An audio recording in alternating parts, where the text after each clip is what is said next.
যতটুকু অপচয় আপনি করবেন, আপনার জীবনে এমন পরিস্থিতি অবশ্যই আসবে যে যতটুকু অপচয় করেছেন ততটুকুর জন্য আপনাকে ক্রাইসিসে পড়তে হবে।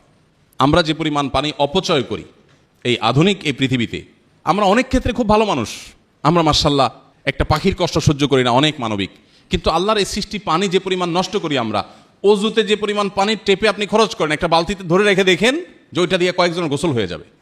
নবী করিম সাল্লাল্লাহু আলাইহি সাল্লাম সমুদ্রেও যদি কেউ অজু করে তাকেও পানি অপচয় করতে নিষেধ করেছেন। চিন্তা করতে পারেন আপনি, সমুদ্র যেখানে পানির জগৎ, সেখানেও অজু করতে গিয়ে অপ্রয়োজনে অতিরিক্ত পানি ব্যবহার করতে নিষেধ করেছেন। নবীজি সাল্লাল্লাহু আলাইহি সাল্লাম অজু করতেন, ছোট এক গ্লাস পানি লাগতো, এক মগ পানি দিয়ে তার গোসল হয়ে যেত। এটা তার চিরাচরিত অভ্যাস ছিল।